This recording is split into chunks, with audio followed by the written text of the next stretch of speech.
What's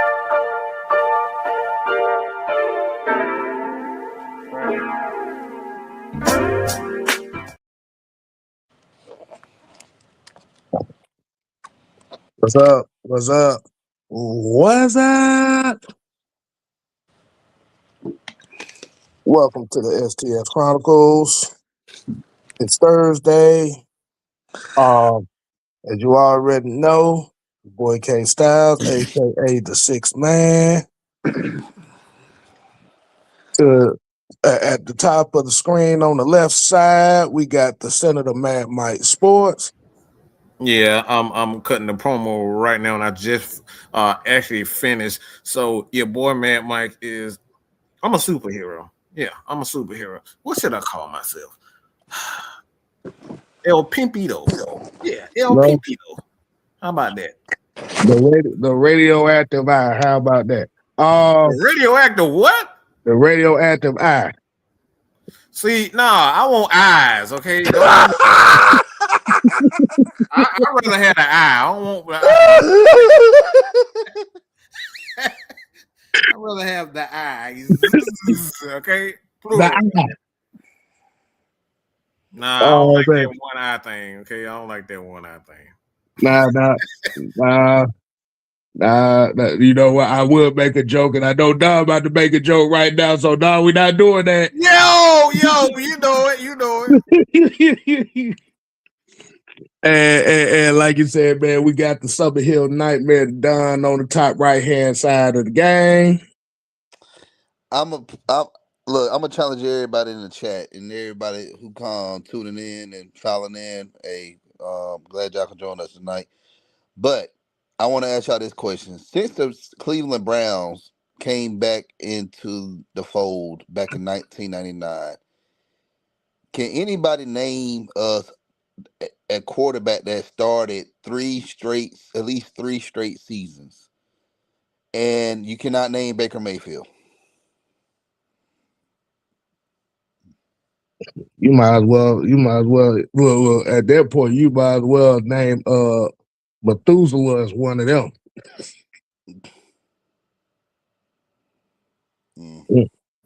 Oh, you said something to me? No, he was asking the question. He was asking the question to the people. Oh, I'm about to say shit. My bad. I'm up here. I'm bad at multitasking. I'm trying to cut it. Look. You might as well solve an algebraic equation in Braille before you come up with an answer for that shit. Hold on, what? What fucking question? No, he asked the question, can you name a Cleveland Browns quarterback that started for 3 consecutive seasons outside of Baker Mayfield? Look, now give me that Braille, because goddamn it, I don't. Yeah. And somebody said, Jerome said Tim Couch. Couch didn't start his rookie year. Yeah. So 99 they count. 2000 I think he started, and he got hurt most of that year. Like Couch had a lot of injuries. Like that, he could not stay healthy at all. Mm-hmm. Like the dude was talented. Like he had. You talking about somebody that can like had a huge arm and could throw it down the field and stuff. It was him. Like if he would have stayed healthy, I think he could have kind of been up there with guys like Peyton Manning, Brady, and Roethlisberger and all those guys out of that era. That came up. I just got a topic just after that. Oh wow. Well, since nobody can name it, and I don't. They got the rest of the show. Can't nobody in Cleveland get that. They can't name that shit. How the hell we gonna name it? They don't even know.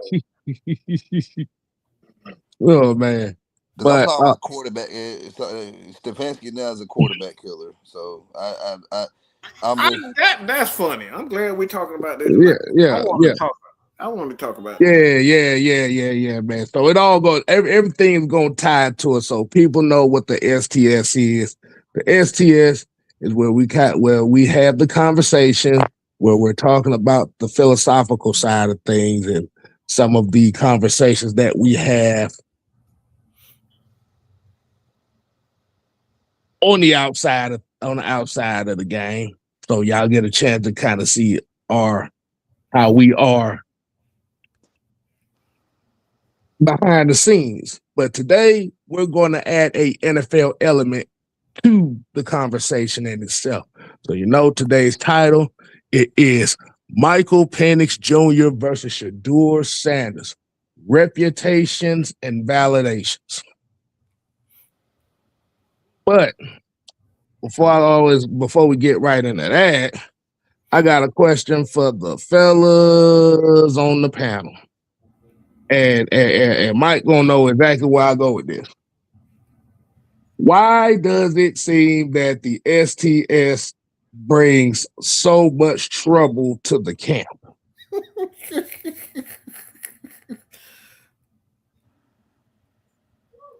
Why do y'all think that is? Well, I know why. Because it always seems like this is just my thought process on it. When we're doing normal content, when we're talking about Falcons and stuff like that, it seems like everything is fine. But once we get to the STS conversations, it seems like it's a lot of bullshit that gets brought to our front door. Why do y'all think that is?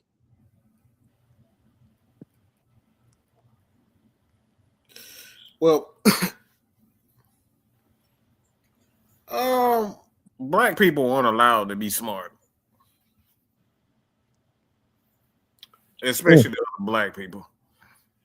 They're like other black people. Like we have a major problem with education inside the neighborhoods. Like we're supposed to. Like I knew growing up, for me personally, if you read books while you was on the school bus, you was a nerd. You got picked on. If you read books when you was at lunch, and stuff like that. Like you are lame and all that type of stuff. So in black community, I know for sure that if you got caught reading the book, something wrong with you. And that's how we grew up. So black people aren't allowed to be intelligent within the black community. I mean, look, a lot of times, shit. I wouldn't say everybody, but like if you were reading books in the black community, it was largely due because your lights was off. And the thing is, just to I'm being piggyback on so that. serious, y'all. Yeah, you're not lying. You're not No, lying. you're not lying. Because the I'm being community, so serious. our community is this here. Instead of we got young, when you have your kids when they real young, right? We're taught is to entertain people. Yeah. That's it. And it could be playing sports or it could be being an artist or whatever the case may be. But it's just like when when we was young, you know how your mama used to do it, grandmama used to do when he had company over. They wanted us going. The only time we was around grown people, they wanted us to dance.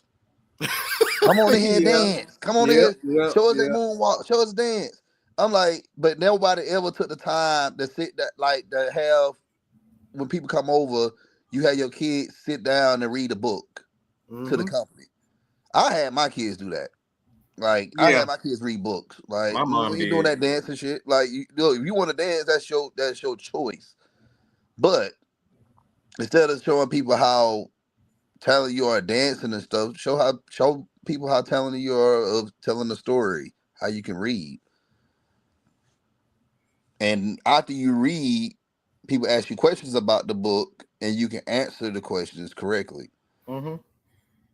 My mom did that for us though. My mom had us all go get a library card and go get books. So my mom encouraged it. As much as she didn't give me a lot of positive affirmations or showed the love like a typical mother was, but she was very keen on us being smart and being able to to read and like she did that for me.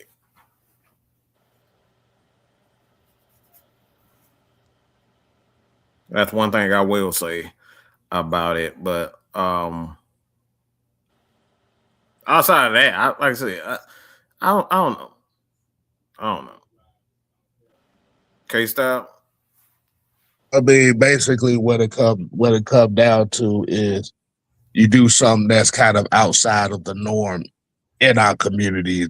It always looked at as a bad thing, whether it comes from reading, certain hobbies, political affiliations, and et cetera, et cetera.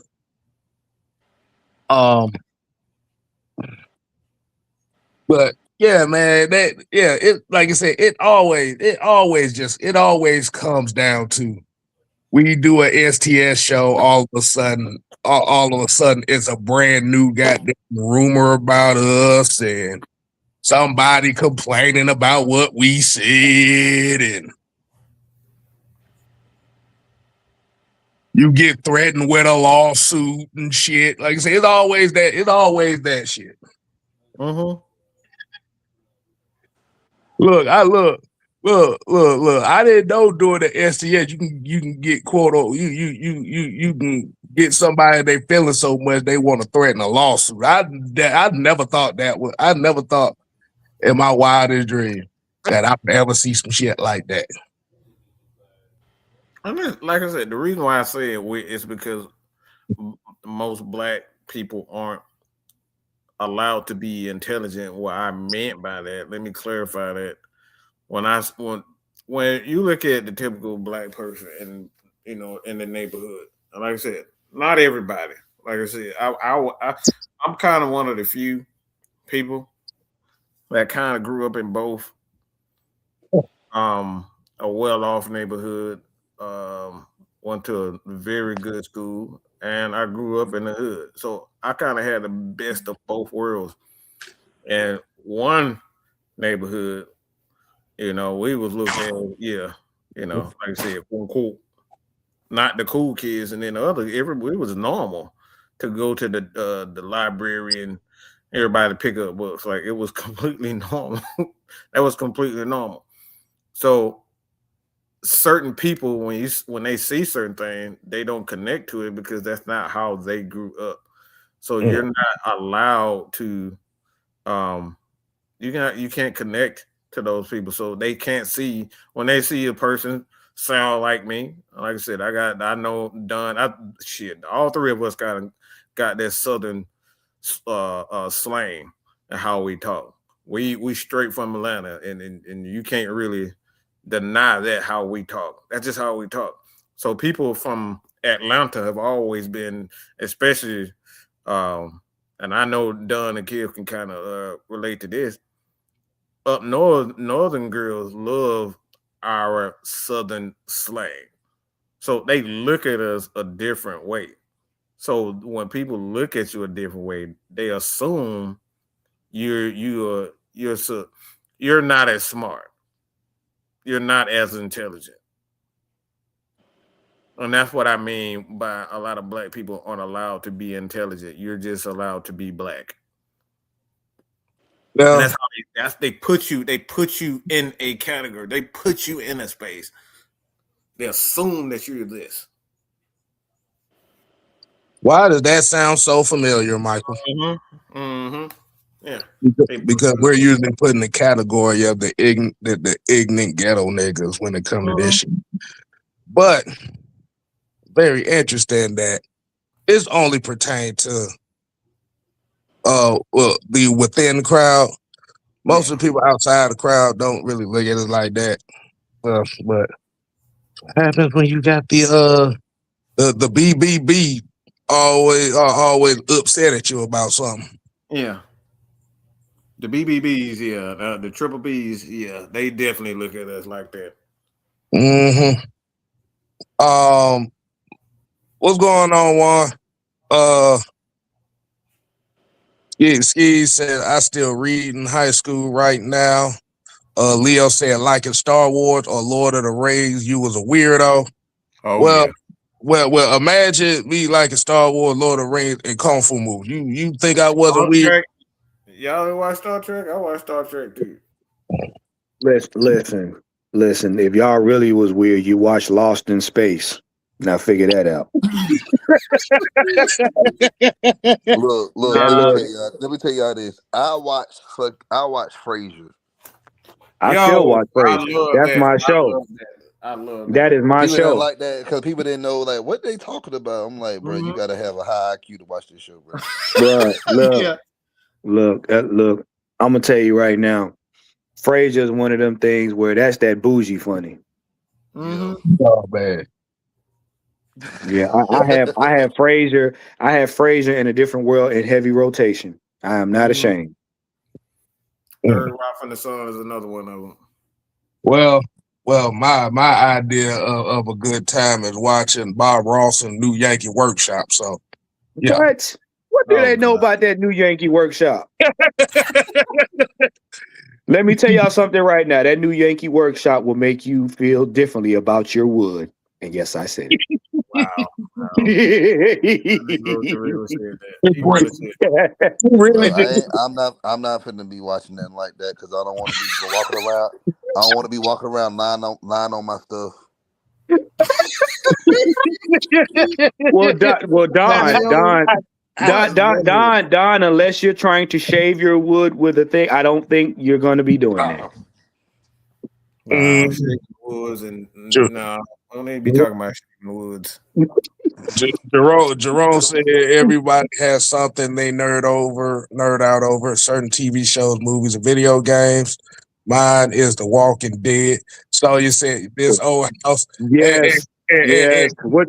Your best friend got me watching Little House on the Prairie. So yeah. Look. Let me tell y'all something. What y'all know about Bob Vila? If you know, you know. Bob Vila was a pimp. Exactly. Nah, I tried Walking Dead. I was forced by my ex-girlfriend. Walking Dead is a show. Look. Skis said I watch anime and that was called Whitewash. Exactly. Wow.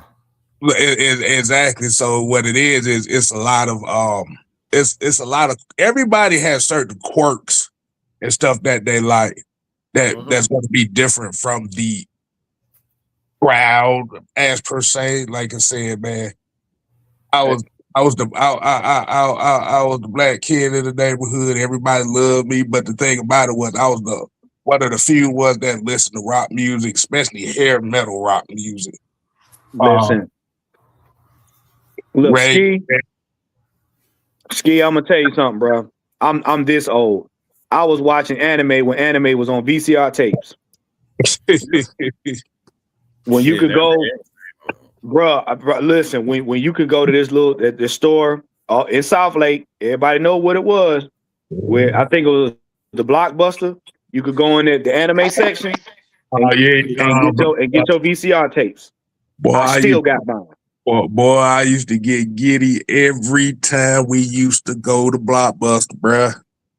Yes, sir. Look. Yeah, we got streaming, sir, but hey, did nothing beat a Friday night going to Blockbuster. You ain't lying, boy. You ain't lying. Not even just getting a movie, bro. If you did good all week, meaning that you ain't got on nobody nerves. You did everything right at school. Your parents, your mama might let you rent a game. What? On a Sega Genesis. Yeah. I'm gonna tell you the perfect night. You could go in there and get 3 movies, a video game, the popcorn, the butter, and the Coke, and come home and be happy. Let me tell you something. Let me tell you something. A perfect Friday night back in the 90s. You get off of school, and then you get in the car. You drive to the local Pizza Hut. Oh, so you get that too? No, Don talking about the. Let y'all know. Hold on. I got to get this off my chest, man. Go ahead. Back then, the Pizza Hut was a freestanding store. It was not in no damn plaza. All right. When you walked in there, you had to be seated by someone. You couldn't just walk in there and just sit down. No, unless you picking up a pizza. But they had a whole area on the other side for you to go pick up a pizza. But if you was going down to dine in, there was a server to sit you at your seat. Hey, but wait, Don, that's when they had the bar in the middle of the restaurant. Yes, that's the all you can eat bar. And you, Yes, they sir. had pizza, Yes, sir. they had salad, they had wings, boned Yeah. and boneless. Mm-hmm. All And, right, and then they had like different desserts and stuff like, and then they had the arcade, they had the jukebox. That jukebox was playing. Yes, they Like had jukeboxes. I yeah. remember, man, they were wearing that crazy, sexy and cool TLC album out No. on that Look, jukebox at the look, Pizza look, Hut. look. Let me tell y'all how dedicated Pizza Hut was. Pizza Hut had dessert on one end and the salad on the other end, and you could go in there and get that lava cake. Mm-hmm. That Yep. chocolate lava cake. And them Yes. drinks hit so different than them red cups, man. Oh, Oh man, the drinks. Oh yeah. But I don't even like Pepsi. Pepsi products, but because Pizza Hut, they always serve Pepsi products, but it just something about Pepsi tastes so different than them red cups, man. I Yeah, I, I don't know, I don't know what it is, oh, I but know. them things be hidden, man. I know. I And know. I'm gonna tell you the lines in the cups hmm held the soda fizz. yes, and let me The tell you another lines in the thing, cups held the fizz. yes, and let me tell you another thing. Another reason why some people was down on a Friday night at Pizza Hut because they got those no read cards. You know those yeah, the when you bucket read a for lot of books, you get that Oh free hell yeah, boy! I popcorn had and them motherfuckers lined up. but we used to have that, and then after you dined in at Pizza Hut, you probably was there for like an hour and a half, probably longer if you was with some friends, and your mama had somebody come along with her to keep her company. We left there, we went to Blockbuster and got three movies, like you said, three movies, and then you get a game, and you go home and you got to watch the movie as a family first. Because any movie you get at Blockbuster, it doesn't matter what the hell you wanted to do. Everybody was sitting in the living room In watching it front of the on the one TV, the TV. VCR. Yeah, that Exactly. one TV with the VCR. Yep. And you didn't say shit. You kept your mouth shut unless something funny came on the movie. You get to laugh. And right. so most of the time, my ass got kicked out of the room because I kept laughing too damn loud. And I kept laughing for a long time. So, but anyway, but I did that too to just go in there so I could play on the game because we can play the game till after the movie was off. And the Right. weekends you can stay up late as you want to. Exactly. Exactly. And, And this and, lady, and every damn Pizza Hut buffet had Michael Jackson's Moonwalker as an arcade game. For some reason, oh everyone yeah, I went, it had three games. You had Altered Beast, you had Moonwalker, and I think you had some form of Street Fighter or something like that. You had a fighting game. Those three were And then you guaranteed. Street Fighter. yeah, and We then the had Street pinball, and Fighter. then you had the pinball game too. Either a Now, pinball now, machine or they had the little basketball thing, the hoop thing. now, ladies, now, ladies and gentlemen, this is back in the era where Wendy's was Wendy's. Wendy's is where you had the bar and you could get the actual chicken salad pita. If you know, you know. That's when Wendy's had that little overhang where you could sit and look up while you eat your food. Yeah, you talking about the sunroom? Mhm. Yeah, Good I time. Yeah, understand what good it is. time. But Somebody said This is when it had this 250. when it had real food. Yeah, somebody just said 250 Pizza Huts are closing around the country. I'm like, well, that's their fault. Y'all need to bring back the Man, damn buffet you gotta bring back the bro. buffet. and the book fair. Bring the book fair back and the buffet. I promise you. I promise you. Boy, my They black they ass, they, they my will make some black money. ass will be up in that motherfucker. Like you Dude, fucking. look. Let me tell y'all something. For me to get them tickets, I read the same book 8 times. Mhm. Oh Exactly. yeah. I figured out how to jip the system. Nah, I read.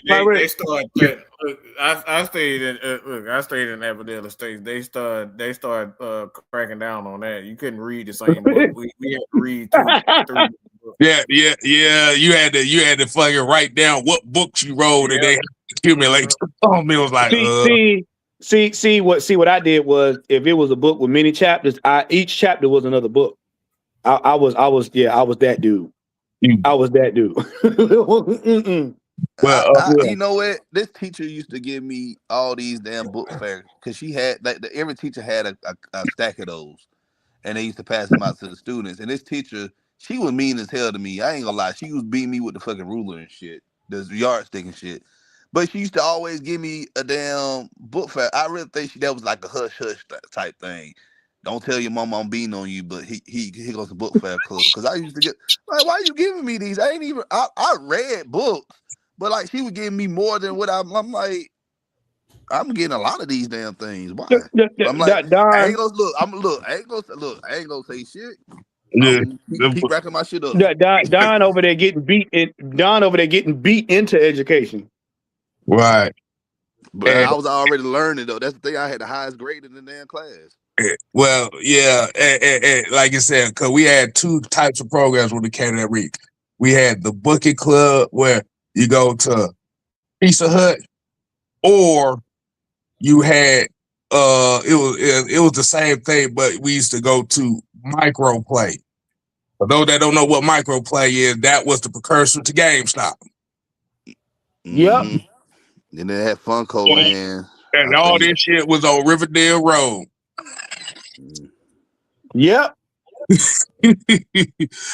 Terry Lloyd here with the $5 super chat said, look, a black man named Raheem tried to ruin the reputation of another black man named Michael Penix to hide the incompetence of said Raheem Boys. And I'm glad you said that. So, like you said, we gonna talk about these reputations and shit. Hold on. So somebody said, hold on. That dribbler Flair talk about Need for Speed Underground 2 and Mountain Dew and go home and watch Robin Big to end it off. Exactly. Sports Talk says, have y'all seen the new MJ trailer? Oh yeah. Oh yes. I think everybody and their mama gonna be we probably all gonna be sitting over there going to that Michael Jackson movie together. I'm gonna wait a couple of weeks. I know the movie they're gonna be packed. I don't want to be packed in my movie. We usually give it like a month and a half. I'm just gonna stay off the internet for a couple of weeks when that shit come out. Cause I know everybody gonna try to tell the movie. Fred said 2 pieces of $50 now. I ordered some pizza the other day. They came out to like $35 or something like that. Not bad, not 35. Yeah, I think I paid like 35 for it. Yeah, right. And guess what? And they shrunk them. No. That's what I was about to say. That was what I was going to say. I sit up there, thought I asked the large pizza. I'm looking at the large pizza. I said, bitch, this ain't no fucking large pizza. This meaty. Where you buy your pizza from? Don, don't start with me. No, I'm just asking. Because it's Domino's. Yeah, I know Domino's. Domino's, yeah, that's why I was gonna say Domino's. I don't eat Pizza Hut because that pizza too greasy. I eat Domino's, but Domino's if I'm like broke. But I always I knew he was gonna say something. I always support my local pizza. See, I knew Look, I'm gonna tell you right now, Domino's. Look, Domino's shrink their pizza. I got to go to Johnny's New York Pizza. I need to get. I need to see. Yeah, I need to see. I don't like that sauce. I don't like Papa John's sauce. Papa John's sell like they put what is it? Baking soda in there. No, they put baking soda in there. No, it tastes like cough syrup, bro. It tastes like some Robitussin cough syrup. Well, see, the thing is, I got a homeboy that been working there in Union City, so I get the lowdown on stuff. Please don't do that. Oh no! I ain't gonna. I just he go. No, I ain't.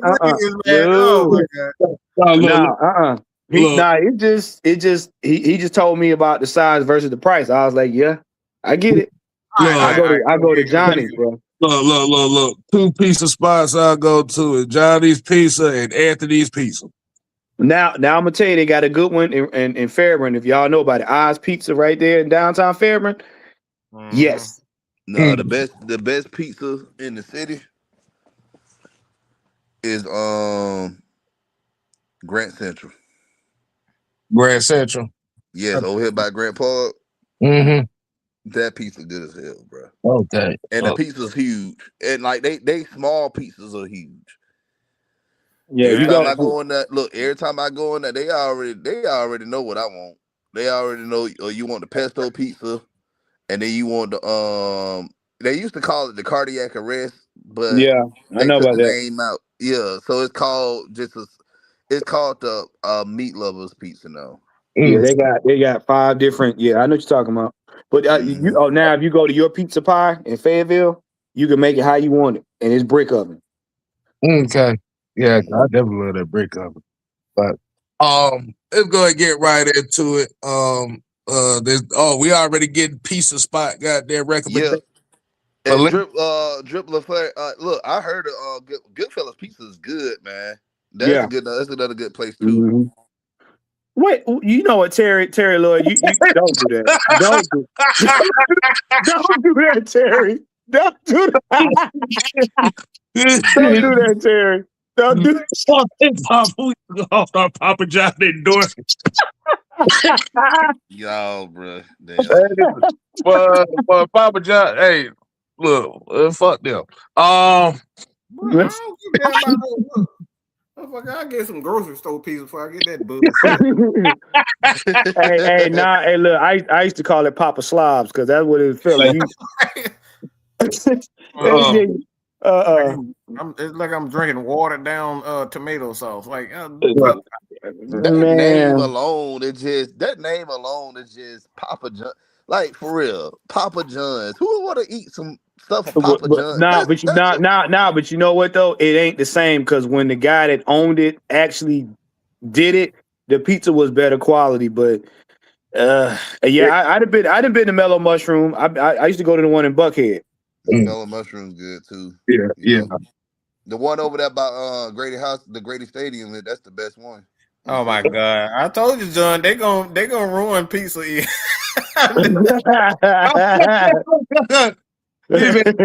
I just ate pizza before I get. Oh no, Jerome! Look, there was Jerome said right here, and look, I agree. Bruh, yes sir. You ain't lying. Hey, but look, let me tell you the quality now. Let me tell you the difference now. If you get the school pizza that got the look like the little tan lines on the back, that ain't it. The one look like it's a mattress. When you flip it over, got them little holes in it. That's the pizza. That's it. That's how you tell.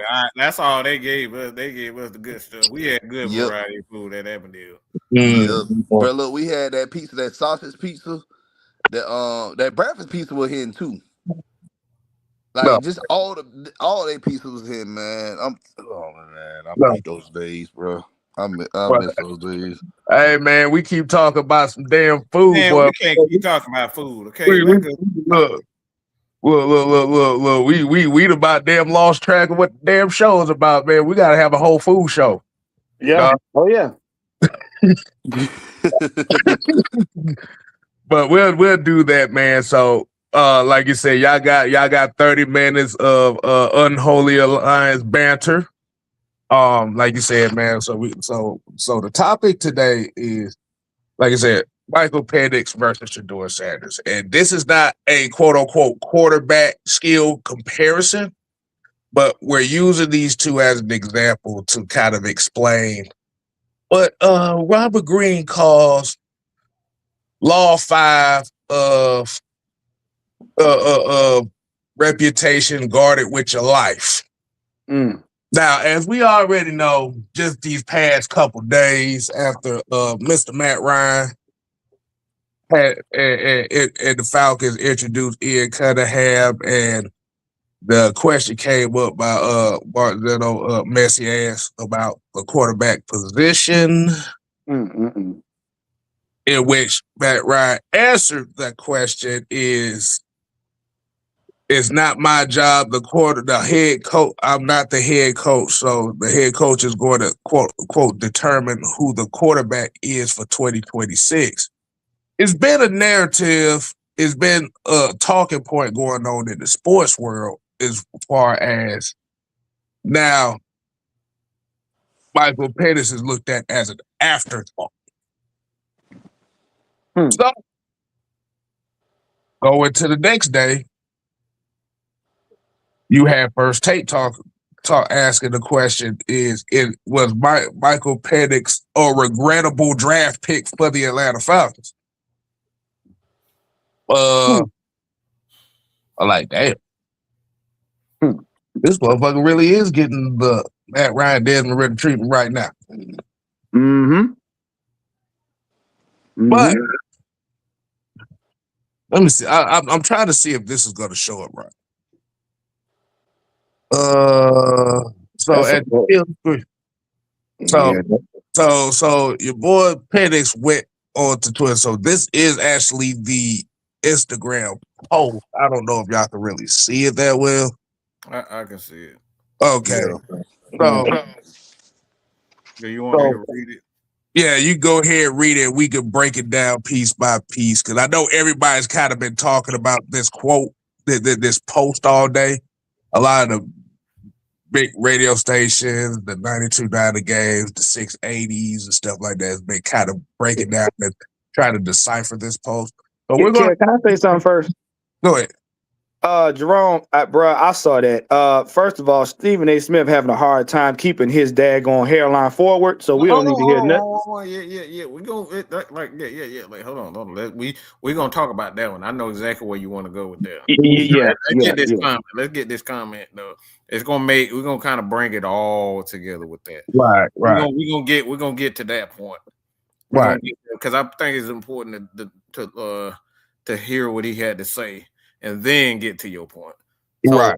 All right. So he said, as a man, you carry a lot of pressure each and every day, pressure to provide for your family, pressure to succeed in everything you do in life, pressure of letting everybody around you down. But one thing I never did and never will do is fold in the face of it. Everything I've been through to this point made me into who I am today, and I wouldn't change a thing. I come from the mud, literally, and I get in this. It's hard to kind of read that. I hate black lettering. I hate black backgrounds. It fucks with my eyes. But say I get this far. I didn't get this far by mistake. I never had no. And my road to success was never easy, and I'm still just scratching the surface. All the pain, uncertainties, not knowing what will come next. Good God, I hate this background. That background. What God has planned for me, no man can take that away. I never needed no sympathy. I wear my heart on my sleeve. Proud. How can you ever be mad at me when all I ever did was try to feed my family? No, how can you tell me I can't do something and you don't know what it took for me to get there? I'm a walking testimony. Not too many people can say they've been through what I've been through and still have the determination to keep going. Some people might think I am crazy or saying they would quit a long time ago, but that will never be me. They ain't how I was raised. I'm forever going to stand 10 toes to show why God is almighty and will never put me in a situation that I can't get through. Whatever you at right now in my story, stay there. I never needed motivation or a pat on the back. All I ever needed was an opportunity. And as long as I got breath, I got that. The turtle race continues. Year 2.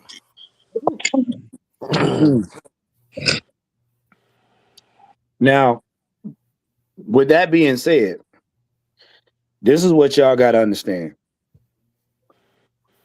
Nobody gave Brady the business when he first came in the league, being picked so far down the line.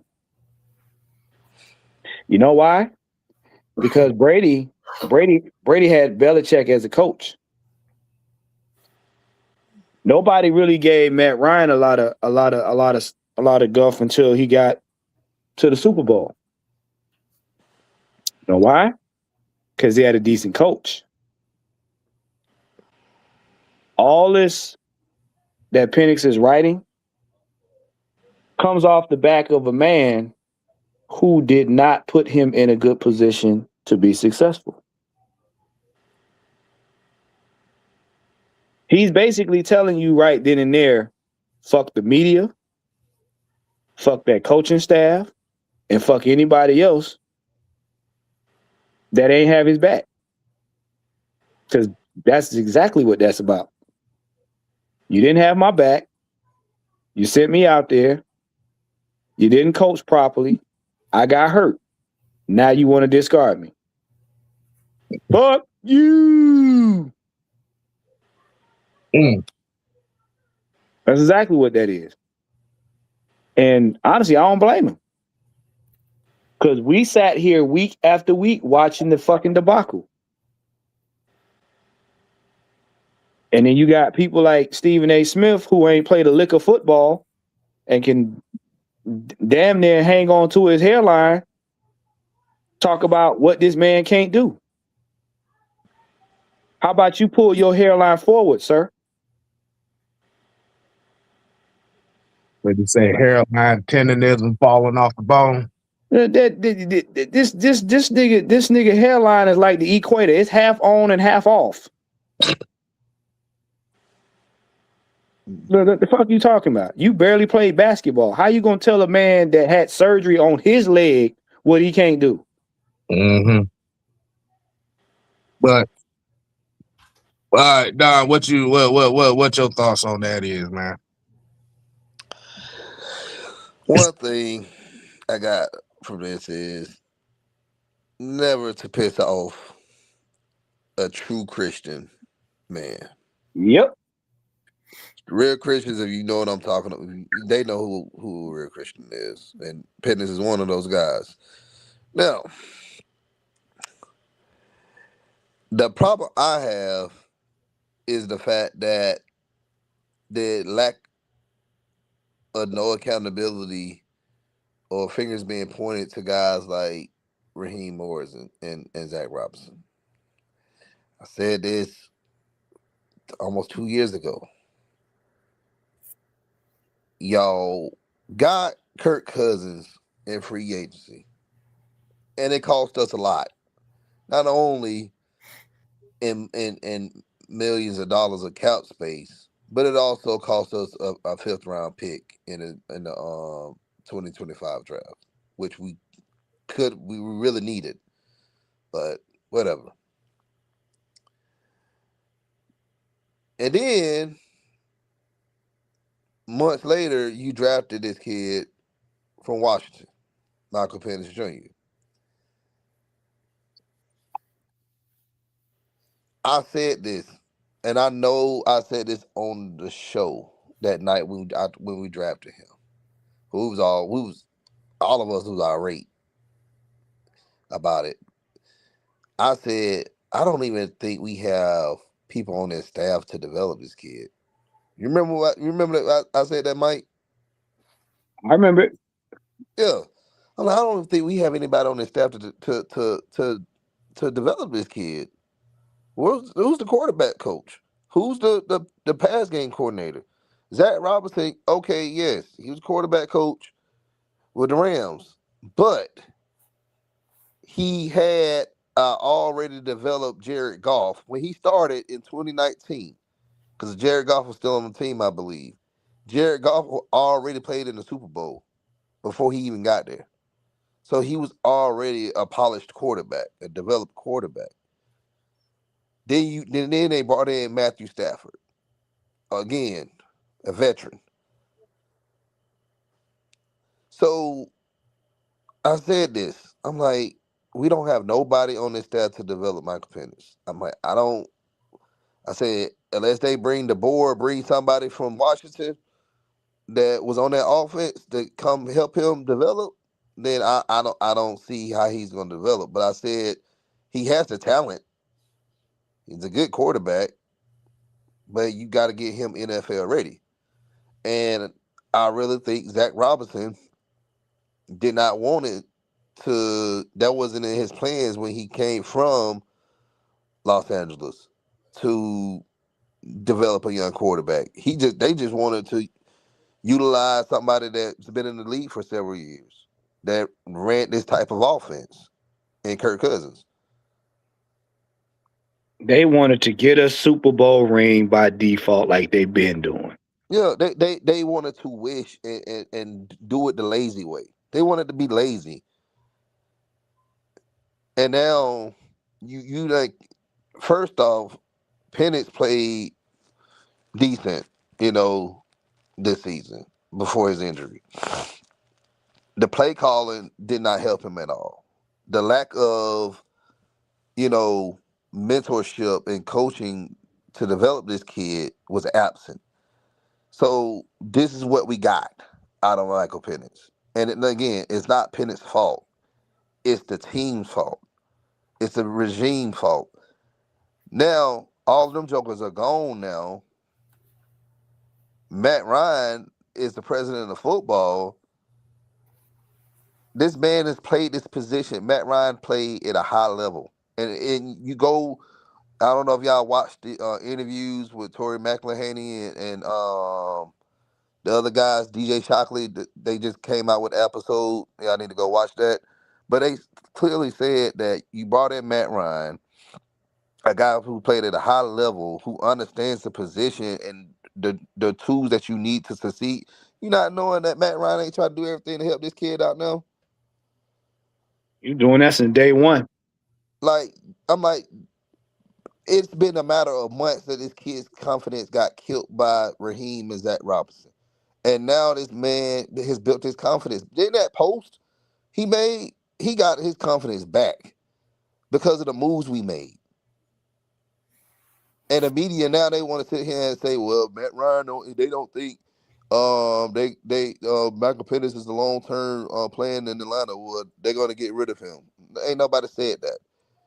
All they said in the press conferences were, we are looking it's day to day with his rehab. That's it. And if he's not going to be ready, guess what?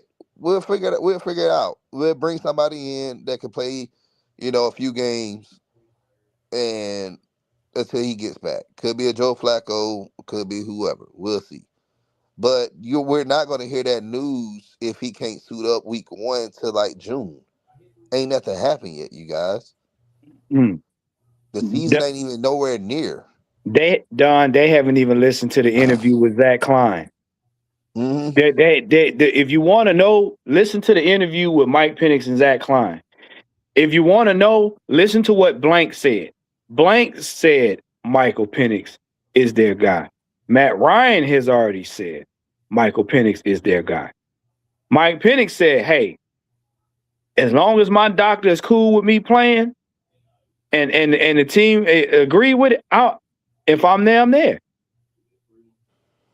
I'm going to tell y'all something that y'all need to learn about this fan base when it comes to the media. The more the fans complain about it, it's the right thing to do. Normally, when the fans agree to it wholeheartedly, it's the dumbest move they've ever made. People have to understand, Tommy Reese, and I'm gonna get to Tommy Reese was also brought in. This man, the purpose of him being brought in when he was up there at Cleveland is because he does a good job at protecting quarterbacks who has prior injuries. They brought him in because Deshaun Watson, because Stefanski and all of those guys, they still thought stuff. You gotta get what the hell you gotta get out of Deshaun at this point. You paying him all that money, it's guaranteed. You just gotta figure it out. Gabriel already had some injuries already in college. So that's why that's why Reese was brought in. Same thing in Alabama. Like, he brought in, Milroe had prior injuries before that season in 23. Well, yeah, and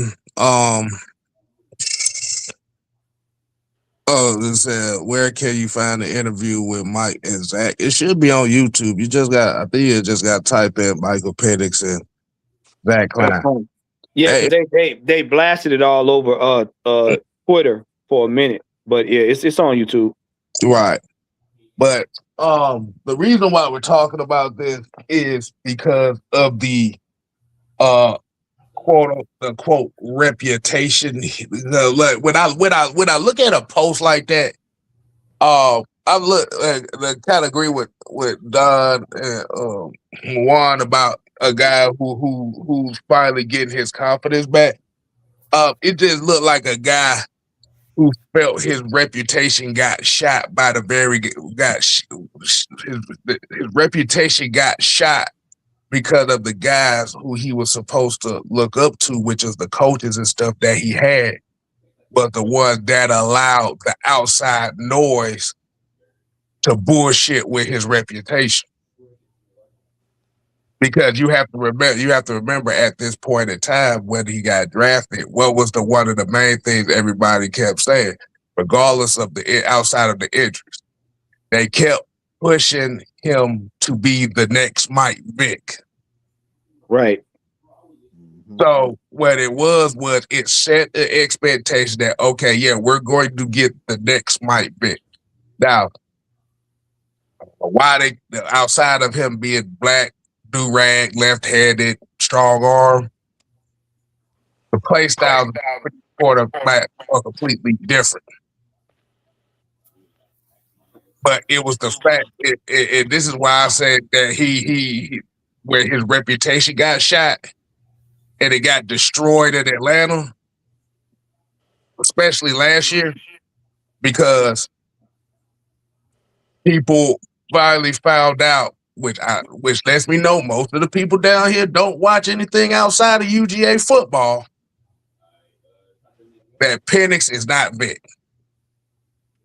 The ESPNs found out Penix is not Vic.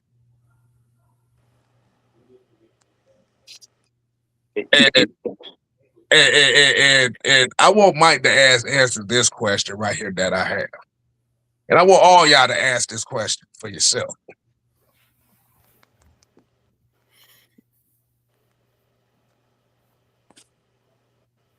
If he can't play under center, and this is a common sense question. If you bring in a quarterback who can't play under center, it's two parts of this. One, what is the quarterback coach doing? Because the quarterback coach, the coaches, the quarterback coaches, the offensive coordinators, who are supposedly a quarterback coach, is not supposed to cater to what the player does well. It's supposed to teach the guy to perfect his weaknesses. If he under center. Exactly. So instead of asking the question of why Penix can't play under center, the question you need to be asking now is what is the quarterback coach doing?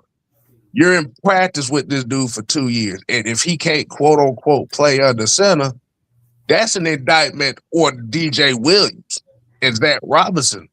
Exactly. Because TJ Yates, because we got to remember the majority of the quarterbacks coming out of college play under center on average of less than 30% of the time. That's every fucking quarterback that's coming out of college.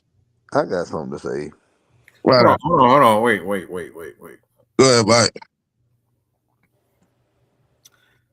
See, this is why Raheem should be banned out of football altogether. He should be banned out of football altogether. Fuck Zach Robinson. But Raheem he should never get another head coaching job anywhere at any given time. Yeah. Because this is how ignorant this is. And I think anybody that's taking this as any sort of confirmation, because he's hurt. But anybody that takes that in consideration, yeah, he can't bend down. Just think about this. Why is he even playing football if he can't bend his knees? How did Exactly. he run? How did he run? Right. Hold on. Hold on. Let me do this. That's one thing. If he can't bend down, if he can't bend his knees, why is he playing football? Why is he getting a college scholarship? That's one. Two, how did he even get to his third, fourth year, fifth, sixth year of eligibility if he could not? That means the doctors, that means the head coaches, that means assistant coaches, everybody else was lying somewhere on his reports. That's two. Three, why are you drafting a guy in the first round if he can't bend his knees? So this right here, this has nothing to do with Michael Penix. The questions what we asking right here is the question that needs to be answered because this dude got 7 years and 6 years in college, and 2 of them were because of injuries. And you tell me that he made it out of all those years, and doctors approve him, and he can't bend his knees. See, this is where questions come, and you got to say to yourself, like, all right, what the doctors say? Okay, he can't bend his knees. Why is this guy even playing football? Why are you even allow him to play football if he can't bend his knees? See, these are the questions they don't want you to ask. This is why these stupid idiots like Stephen A. Smith should be fired and they should never be able to speak on anybody's name ever again. Is because they don't even answer these questions. They are getting on social media platforms with millions of people brainwashing these fans into thinking that these guys are absolute trash. And a nigger, an Nigga, Nigger, and Raheem, he's doubling down on this and going out his way to further shit on this dude's reputation. That's some nigger shit, okay? That's what niggers do. I'm talking about the niggers that look like that was in the cotton fields telling on other niggas. That's what I'm talking about. I'm talking about those. You talk about the Stevens of the world. I'm talking about those. No, I'm talking about those. Because that's what, like, this man had a job as a head coach to tell the truth and to follow proper protocol. And you're telling me as a fan that the quarterback that you and this organization chose can't bend his knees. And you got on live TV in front of millions and millions of people and told us that this is the guy that you invest in your future in. You invested your future in a guy that can't bend his knees, and now we're supposed to trust you. We're supposed to trust the organization that is in. We're supposed to trust Raheem when you blatantly lied to us that said he was healthy. Y'all was, because that's what y'all said. Y'all said with a straight face that Michael Penix was healthy. And then on one hand, you say he's more comfortable in shotgun. He don't really want to bend his knees like that. Okay? So this is a deeper issue at hand that has nothing, in my humble opinion, that has nothing really to do with me. Because if Michael Penix isn't healthy, why the hell did he get 6 years in college? Why the hell did he get drafted? Why the hell did he get drafted in the first round? Somebody lied somewhere. There's one word. Sabotage. I was about to say that. So my thing is Kevin Stefanski sabotaged Shedeur, but don't nobody want to talk about the real sabotaging that Zach Robinson and Raheem Morris did to Michael Penix Jr. Let me go over the cardinal rules for a coach, okay? And I've said this many times. Number one, the cardinal rule for a coach is the welfare of your players above everything else. That's number one. Number two, your job is to put your players in the best position to win. That's number two. Okay. Number three is to correct or develop players' weaknesses, strengths, and accountability. And number 4, coach should have the accountability of the entire team, regardless of what goes down, good or bad. You did not and was not trying to protect your player, develop your player, and correct any mistakes. And you didn't take accountability. Why are you in the league? Because had you done your job, this young man wouldn't have gotten hurt. You deliberately and strategically allowed this young man to get blasted over and over again by calling the wrong plays that did not fit this young man's skill set. And other teams, I don't care how good your O-line is. I don't care how good your O-line is. I don't care if you got every Hall of Famer that ever played the O-line in front of Michael Penix. If you call the wrong plays, he's going to get blasted. Does not matter. He was set up to fail because Raheem, gutter mouth, greasy ankles ass Morris wanted to prove that his Kirk Cousin experience was still going on. And I said that from the first week. That's why Penix is hurt. He not hurt because he was a reckless player. He not hurt because, you know what I'm saying, they fell on him wrong. He's hurt because you put him in a position that he shouldn't have been in the first damn place. And I told y'all after week 3, that was sabotage. And I lit the whole damn hill on fire. Fuck dying on it. I lit the shit on fire, and I'm still sitting there. It was sabotage. And we got another $5 from Terry Lloyd. Said the first clue was how Raheem can and blaming Desmond Ritter, who didn't get any development neither. Right. Yep. Yeah. He came in shitting on the quarterback.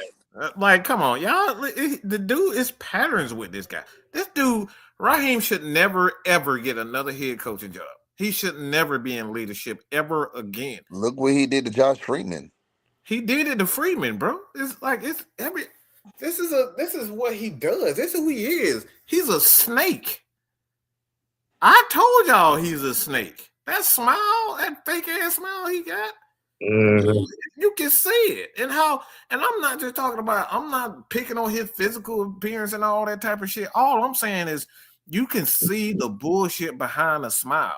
That smile is, look, all he did was go get his teeth fixed just so he can lie better. Okay, that's all the fuck he did. So you mean tell me they just glued some chiclets in his mouth so he could take a photo op? That's it. So he can lie better to people. Look, and he 49er fans, they all happy because they got Raheem. I'm like, okay, they gonna see. Y'all got Dumb and Dumber on y'all sideline. Look. I hope y'all got that's Ivory and Greasy. I hope y'all got y'all Vaseline ready. They go for both. Kyle been fucking y'all over since he got there, and y'all just doubling down on it. Right now, Kyle been fucking y'all over, and then Raheem just gonna make it feel a little bit easier. Right. But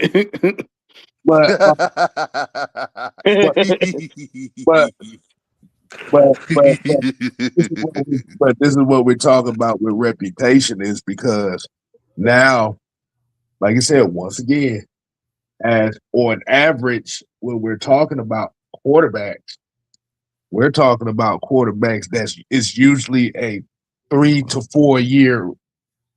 It's usually a 3 to 4 year thing where you figure out what your quarterback is about. Around 3.5 years, like halfway through that third or fourth year, that's when you figure out what a quarterback, what his skills are in regards to how it correlates to the NFL. It's around that 3 to 4 year. But once again, in the land of the ATL, the quarterback's career has already been determined by less than 10 games. Yeah, and it's a common occurrence right now. So when we're talking about reputation, The definition of what reputation is the cornerstone of power. It allows you to intimidate and win without ever having to engage in a direct fight. However, once that reputation is cracked, you become vulnerable to attacks from all sides. Yep. That's it. That's it. And it said the halo effect is a strong reputation for competence or honesty makes people overlook minor mistakes. Hold on, where it goes? I'm trying to find the other definition. But it's kind of the opposite when we're talking about Shedeur Sanders, because they used Shedeur's reputation. They protected Shedeur's reputation by using the Atlanta Falcons as a villain to protect his reputation and sell the Pro Bowl game. In other words, y'all went ahead and allowed the media to turn Atlanta Falcons into the NAACP for a person that ain't even on the damn team. Y'all basically affirmative actioned his ass into the Pro Bowl. Well, they tried to do his dad like that. That's the thing. Is the problem is they tried to put Dion in the grave a couple years ago. But and I'll just say thank God for Nick Saban. He didn't fall for it. But they tried to use Nick Saban to take Dion down and cause to pretty much put his reputation in the crapper, because college football didn't like the fact that what he did at Jackson State. They didn't like that. They hated the fact that he created so much money for a lot of these students that otherwise wouldn't have gotten it. And Nick Saban, they talked it out. They came up with a deal and all that type of stuff. So the college football, they realized Dion is a powerhouse. So essentially, with that, a lot of those people that that was still in their feelings about that, they took it out, and they are still taking it out on Shedeur Sanders. But the interesting twist, fast forward a bit, is we're right now, and what we're talking about there earlier today, K-Style, is that now the NFL is trying to use Shedeur Sanders to steal their product, because they know that if you can't beat them, you might as well join them. That's it. Because think about it. They neutralized Shiloh. They weren't worried about him. They neutralized him. They couldn't neutralize Shedeur like that. Because remember, everybody was talking about Shiloh too, and guess what happened? When he didn't pan out so well in Tampa, they swept him under the rug. But the thing about with Shiloh wasn't expected. He wasn't really expected to be that great just for the team. Right. So he didn't really matter. But you have to remember, Shedeur Sanders had the fanfare coming out of college being the best quarterback out of the draft. Yep. And like you said, the argument can be out there, they can be made. Like you said, only time is going to tell right now. But it was the fact that he fell that far down, and it looked like sabotage from the NFL. That's why I said Shedeur Sanders kind of became a martyr to the football fans. So he in wrestling terms, he didn't organic, but he became a babyface. He became Rey Mysterio Jr. Look. Let's be honest. They did not like the fact that, number one, who his dad was. They did not like the fact of what his dad did in college. They definitely did not like the fact that Tom Brady took a liking to this young man and helped him out. Y'all didn't like that. They didn't like that. Because how dare you break all the rules at being quarterback doing this? How dare you? And that's what it was. That's what it was. But here's the thing that's backfiring on the NFL. Shedeur didn't really have a whole season to prove himself. He didn't have a whole season to prove himself as a rookie. Right. So technically, you've only seen maybe a couple of preseason game snaps out of this young man. And y'all tried to make up for it by putting him in the Pro Bowl. And why? Because that was y'all way of getting back at Stefanski for being hired by the Falcons. Mm-hmm. And like, but that's what I'm saying. Because you got to realize with the Pro Bowl, especially on the AFC side, a lot of guys turned down the invitation. I think it said Trevor Lawrence turned down the invitation. I think Justin Fields turned down an invitation. So Shedeur Sanders became kind of like he became the next guy up that they was asking to come in. Because you have to remember in the Pro Bowl games, the NFL family reunion games, the AFC quarterbacks were Joe Burrow, Joe Flacco, and Shedeur Sanders. So that lets you know right then and there, either everybody hurt or nobody want to go. It's too many damn games. This is what happens when you try to make so much money off of the league with extending you extending the season for the most part. These players don't have time to rest their bodies. Nope. So they don't want to do anything. They don't want to travel. They want to take the 2 months because let's keep it real. As soon as it gets, March, they got to start getting their body back together in March. So they got January. A lot of them got to January. Most of the league got January outside of 2 teams. And they got January and February. But outside of January and February, I'm gonna just make it hardcore. You got 2 months to fuck your wife and get back to playing football. Yep. That's what you got. Yeah. And say hello to your kids. You got 2 months to screw your wife, have sex with your wife, spend time with your wife and your kids, and get right back to work, traveling. Because you got to travel, especially if you're a free agent, you got to travel to go where? See what you're going to, the next team you're going to be going. So you're never at home. So you got 2 months to do all that. They don't want to do that. So this is the NFL. The NFL's fault that we are in this position. Like I said, a lot of people don't really like how I come across, be graphic, but let's keep it real. It ain't shit cool about not being able to see your family because you playing football and getting your ass smoked on that football field, breaking legs and spraining ankles and shit like that. And then you gotta, hey man, you want to go to the Pro Bowl?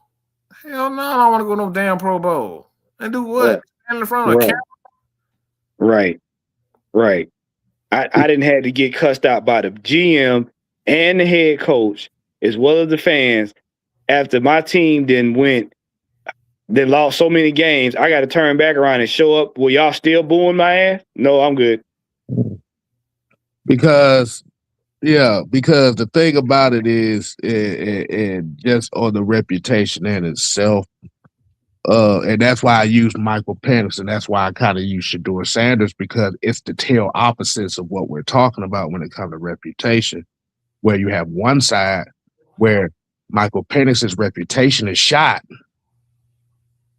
because of incompetence of said coaching staff and not actually doing their damn job and trying to get him on the right path if he can't do something. And then you have a Shedeur Sanders who's on the other side of the spectrum where his reputation is not only protected, but it's boosted on the back of the Atlanta Falcons.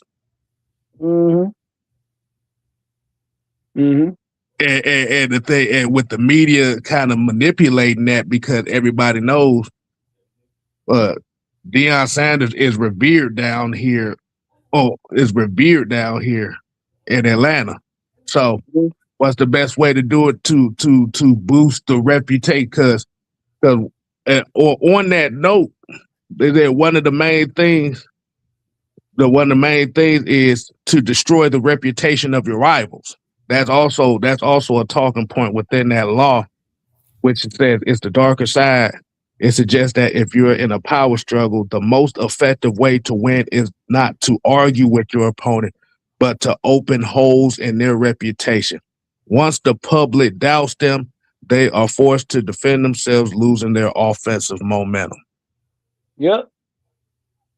Guard your reputation with your life. 48 laws of power. Mm-hmm. And the thing is with Shedeur, Shedeur, they used Shedeur, they used the Atlanta Falcons, they used the Kevin Stefanski quote unquote thing to boost his reputation up even more. Now here's where the double-edged sword part comes in at it. Fast forward to September, right? What happens going forward if Stefanski's out here now and Michael Penix does show up week 1, and because these guys are behind him, he actually becomes the quarterback we think he can be? And what happens if Shedeur continues to slide? Now what? But like you said, that's why I say it's the double-edged sword. Like I said, you have to let all the stuff play out like it did. This is why they brought in a Alex Van Pelt. This is why you bring in a Tommy Rick. This is why you bring in a lot of guys who are former OCs. Because that's what you're doing is you're covering your ass on a lot of aspects, where instead of you having a head coach with a makeshift coaching staff that you are questioning whether they can coach or develop quarterback, you're bringing in all the quarterback development guys. So you give Michael Penix no excuse to try to get better, and you'll have a better gauge to know if he's the guy for the future or not. Right. On top of that, having a O-line coach with a ton of experience. Mm-hmm. See, this is the thing that y'all gonna have to. This is the crow that y'all gonna have to eat, because if they put it together correctly, and Mike Penix becomes who we think he is, now you gotta say, now what? And I told y'all this a couple shows ago. Every coach does not respond the same to every team and every organization. Mm-hmm. So y'all are dumping on Stefanski because of what he did what he did in Cleveland. But you got to understand, this is a whole different organization. The team is structured different, and they got a lot of playmakers. He's got a lot of room to do a lot better. I'm telling you, the man shows out. What you gonna say then? Mm-hmm. I'm just gonna say this one with this coaching staff on the offensive line. It's like on this offensive staff. They are their brother's keeper. Yep. Their brother's keeper. You're right. They're specifically put in a position not to fail, I feel. Yeah. What did Mike say? You are looking at the team through the eyes of a quarterback. What? And that's exactly the way it's structured. Yep. If Tommy Reese, if he's weak, guess what? Somebody there to catch him. Somebody there to step in. Mm-hmm. Like with us, we are brothers. If K-Styles needs something, I come in to help, or Mike come in to help, or Warren come in to help, or Sam and Truth, and vice versa. But it's that camaraderie that we have is what causes a lot of problems in a lot of people's eyes, because they're not used to seeing that. But John here we got a couple questions. And John asked, "What is the reason for sabotage?" I don't understand why a coach would sabotage and think he could get away with it. Rich McKay. Because he can. Because Rich McKay. That's all. John, I'll go back. Look at every team Raheem has been on. Exactly. Look at every team Raheem has been on. Whether he was interim head coach, or coordinator, Raheem benefited from doing the least amount of work and gaining the most from everybody else around him. This is the reason why I told people, do not get caught up in the fact that this man was on teams that won Super Bowls. He got his rings by default. He got his rings by doing the same shit he did in Atlanta, standing there looking stupid, chewing gum. Plain and simple. Let me say this, man. Have y'all ever seen? I know we've seen Tom and Jerry quite a few times. Yeah. And every time Jerry would get in trouble, he would go outside and he would stand by that old doghouse. Y'all remember that doghouse? Mm-hmm. Who was in that doghouse? Who was in that doghouse? Talking about Butch the Bulldog. Butch the Bulldog. Tom would just do shit just because he could.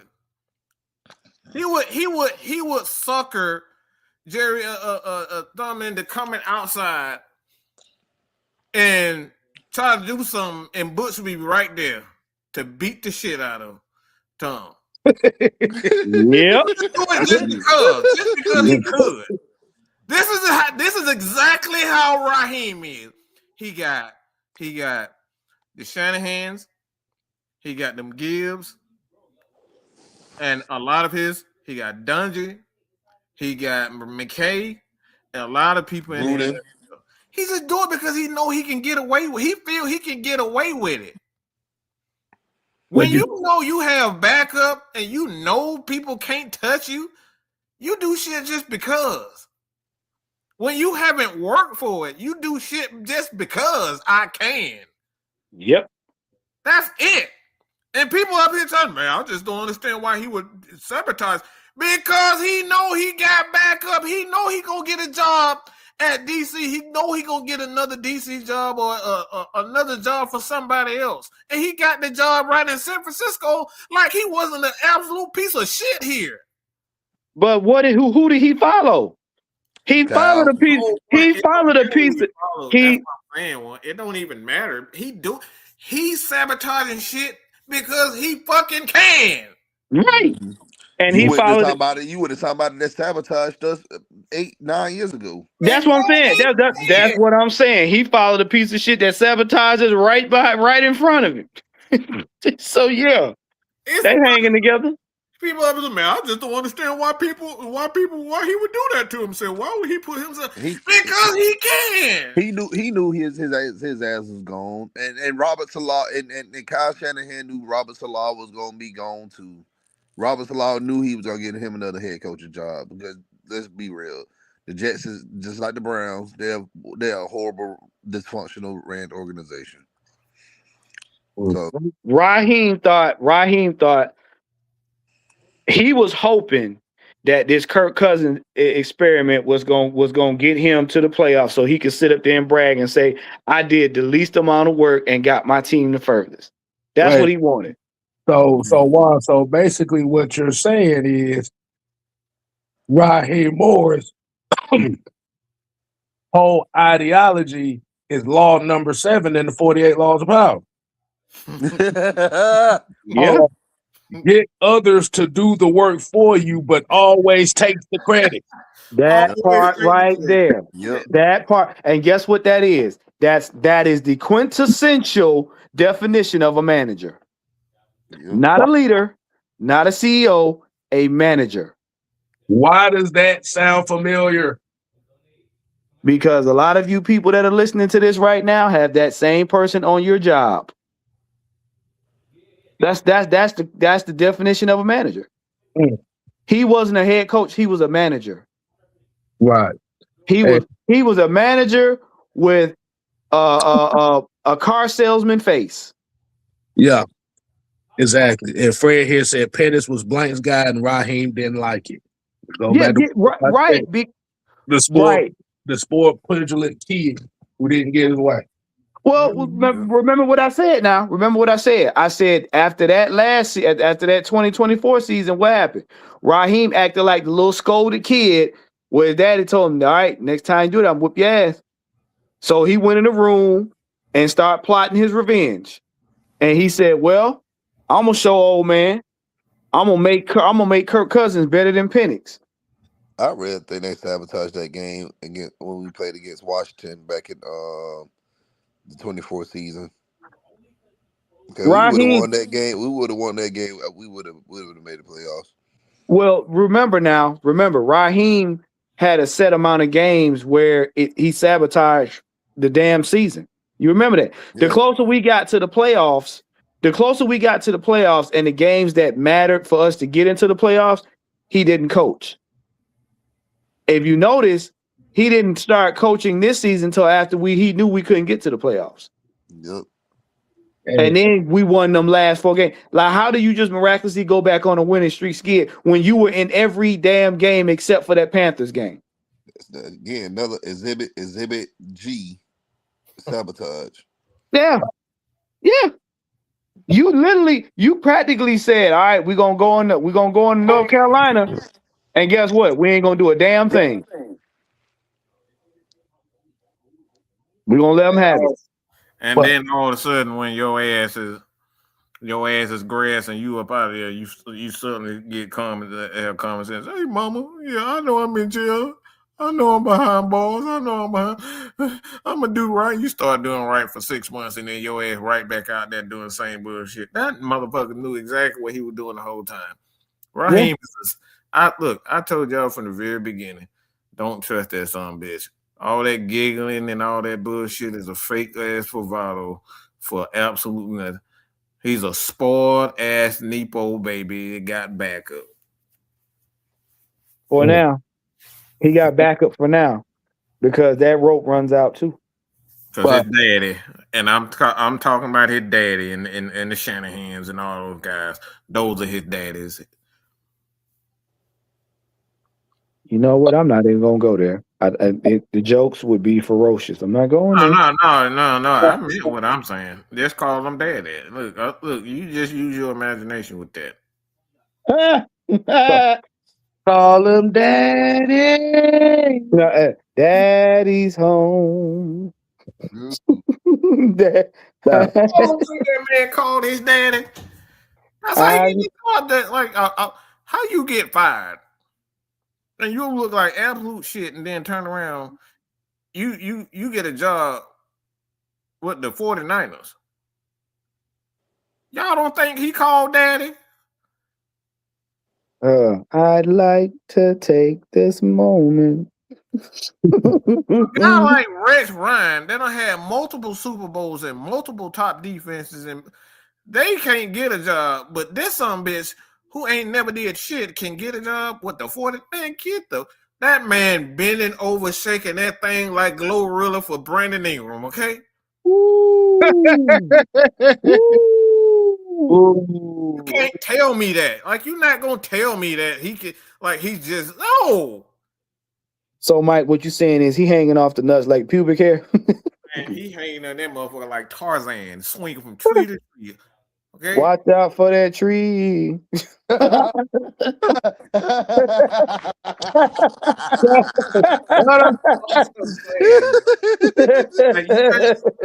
All this stuff. Look, man. I'm about to beat myself. I'm just saying, yo. Boom. Look, man, you can't tell me, man. Like, you can't tell me that all these other guys, that Van Joseph, they can't get a head coaching job. This some bitch can go to team to team and get a defensive coordinator after he look like shit. Man, get out of my damn face, man. Oh man. Oh man. Hey, look. Oh, man. Hey, I guess that's why. Look, I guess that's why I get in trouble a lot, because people try to like say. I guess why we get in trouble, because people like to try to say stupid shit, and they really dress it up, even with facts, and then you're supposed to believe it. Like, bro, get out of here! You cannot gonna tell me that a Rex Ryan can't get a job in the NFL for being an actual good defensive coordinator. That guys like right off the top of my head. Damn, Don, what's your God damn it, Martindale, Don Wink Martindale. These Wink guys Martindale, they can't get jobs in the NFL, but that son of a bitch and Raheem can get one. Man, look, man, that man's swinging from tree to tree, bro. Yeah, that's because, like you said earlier, Raheem can be. Here's the deal: when you know you can't coach worth shit, they can control you because you're highly expendable. They keep Raheem around to keep what they call quote unquote troublemakers out of the NFL. Because at this point, it's not about revolutionizing the game or a team. It's about who can bring us the most money. So if Raheem's hijinks get on ESPN and Fox News and all this other stuff, that's good money for the NFL. See, that's what. If y'all look back at the slavery stuff, what's the one thing they do? They had a one black man dance for he go in there, he danced in front of all of the little white people that's over the plantation. That's entertainment. They don't care how dumb he is. They don't care, you know what I'm saying? If he break a leg or whatever, he entertaining. That's it. That's it. So that's what we call buck dancing. That's all it is. That's all it is. He got a job, but a guy like Steve Wilkes is still unemployed. Come on, man. Yeah. Come on, man. Because here's the deal. A good coach is going to not only hold himself, the team, and the organization accountable, he gonna hold the media accountable. That's why they ain't like Arthur Smith. Arthur Smith wasn't a bad coach. He just held the media accountable. Exactly. But like you said, man, if y'all liking the conversation, y'all make sure y'all go and hit all the buttons, all the like, comment, share, subscribe, all whatever. But I do got one question. I do got one question too. I gotta ask the fellas here, and we're going right back to this reputation conversation. I don't know if y'all remember a while back ago. I think it was like about a month and a half ago. We actually did one of these STS conversations. Might have been an STS, or this might have been a regular show. There was a particular guy that came in the chat. I think his name was Thomas Bone or something like that. Yeah, T-Bone. Yep. T-Bone, yeah, something like that. And remember, he came right into the chat, and literally the comment that he had was, so is it true? So is the reputation of y'all, is it true? I remember that. Now, let me repeat that. It was a random guy who really didn't come to this chat that often. Mm-hmm. Came in here and asked me and Mike, was the reputation about y'all, or is it true about the reputation that y'all have? Now, I remember this correct, because the crazy thing about it is this comment right here was actually the inspiration of this show, actually. Yep. And I remember when I saw the comment, I asked the question, so what is the reputation? Oh, he ran for the hills, boy. He ran for the hills. No, look, Juan, this is what happened. So when he asked the question about, is the reputation of y'all true? And I asked the question, so what reputation are you talking about? His answer was, never mind, and he left the chat. Mm-hmm. What? You mean to tell me he pulled that skirt down? Yep, he ran for the hills. Interesting. I don't know if a lot of people remember that. But it was very interesting to me, and I never addressed it before. But like I said, this is what we're talking about when it comes to reputations and stuff, and how one person's perceived word and objectivity to destroy somebody's image to make them look good. But like I said, it was kind of weird to me. My thing is, how the hell are you going to come into a chat and make an assumption about something that's said about us. But then when we ask the question about what it said, you say never mind and then leave the chat and then just leave the chat altogether. You know what that's called? What's up? That's called telephone. And you know why? You know why telephone don't work? Why? Because the space between the ears of the average human being is cotton. It's filled with cotton, not brains, not anything else that's tangible. It's cotton. See, if you are trying to damage my reputation over there, then whoever you talking to, that's a slumber party. You're not doing anything to me because you ain't confronting me. And only I'm the one in control of my reputation, because what I do or don't do determines how you see me. Now, your opinion may be added into that, and you may have an opinion of me, but 9 times out of 10, I don't give a shit. So whatever you told that person over there, unless they come tell me, it doesn't apply. That's the problem.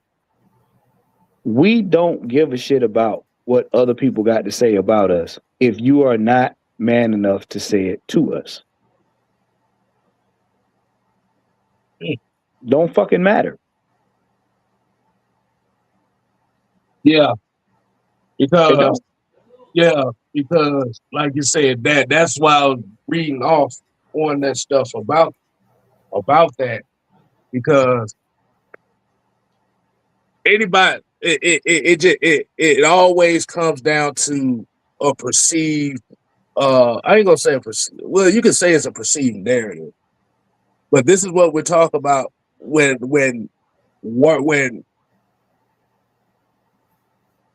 words can destroy, perceptions can destroy,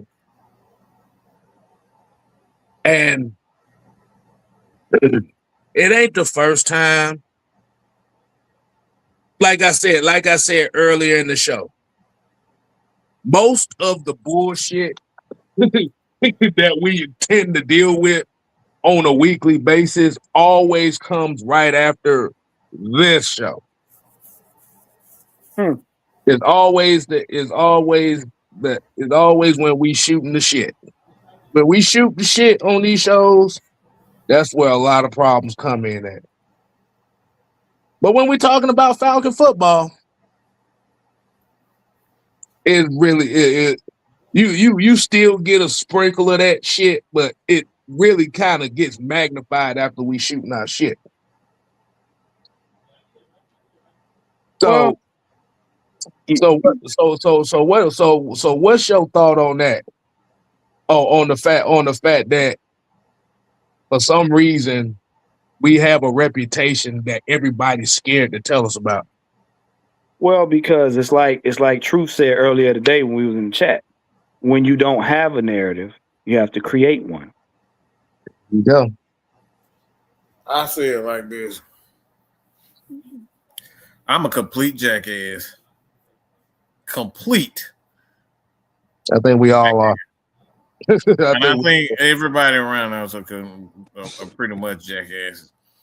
But the thing is, you'll never hear anybody say that Mike, Kev, Dunn totally screwed them over, where we ruined their life. You won't find it. I can say that with all honesty. I can look you in the face, okay, and tell you will never find a person that said Mike ruined my life, Kev ruined my life, Dunn ruined my life, Warren ruined my life. You won't find it. You'll get people that's in their feelings. Oh, you shouldn't have talked to me like that. Oh, you broke up with me. I wanted to get back with you. Please give me another chance. You'll find that. Wow. Wow. Wow. Wow. I wasn't a lot of that shit, but actually ruined him. I wasn't expecting that. Nope. I just had to throw that in there. I ain't gonna say who I had to throw it in I mean, say it with your chest, why don't you? But I just had to throw that. I'm not gonna say who it's for, but they know who that person. Well, You'll see a lot of that. But the thing is, like I said, when you are who you are, people don't believe that you are who you are. Let me say that again. When you have let it be known and you're living your best life of who you are, a lot of people can't believe because in their own lives they don't know who they are. They're not confident. They haven't found themselves. So people that haven't found themselves, they can't believe that it's you actually are real. They can't believe that K Styles is really comfortable in his own. Because let me put it in another way where people can really understand. Look, I don't give a fuck about Jordans. I don't give a fuck about no Nikes. Motherfucker, I will go to Walmart and buy me some motherfucking $12 shoes, and I wear them motherfuckers like they some Jordans. Okay, I don't give a shit about any of that. I'm doing that right now, so yeah. I like, bro, this just how I am. I don't care about no image. That's how I am. And people cannot believe, because my family loves shopping. I don't give a fuck about no shopping. I wear a t-shirt, some Walmart, $12 Walmart shoes, some $20 Walmart pants, and I'm good, bro. And they look at you like, they looking at me like, what the fuck is wrong with you? Why are you doing it? They cannot believe this is who you are. And that's the problem. So a lot of people try to put you into a category because personally, they are validated by buying all the Julio Jones and the Atlanta Falcons jerseys and taking pictures with people who wear the Julio Jones jersey right along with you.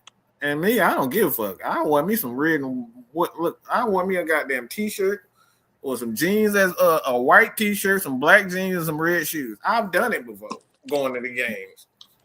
That's my Falcons colors, goddammit. But when you haven't found yourself, you look at other people like this can't be real. This can't be real. Because you haven't found yourself. You're not comfortable in who you are. I'm gonna tell you right now, ain't nobody got more of a unique way of dressing than this boy done on our repair. This motherfucker he would dress in some of the most unique stuff. He's comfortable in his own skin. That's just who he is. He's always been like that. And don't give a fuck. I really don't. And I don't do it to show off. I just like to do it for myself. Mm-hmm. No, I don't have 5 colors of Timberlands. man, that's a car payment or a daggone bill. Of the same shoe. Look. So what you mean to tell me is we like for me. I get me a 6-pack of Hanes t-shirt with the goddamn pockets in them. They call it damn. Hey, look. You know what? If I want some boots, I've been shopping with we all. I'm telling y'all right now. I've been shopping with Dunn. I've been shopping with everybody. Then everybody in here, at certain stores picked up something. Hey, I got this for the game. I got this for the game. I got this for the game. We all look. We pretty much have the same taste in a lot of stuff when it comes down to like spending money and stuff like that. Like we don't care about a lot of this shit. Listen.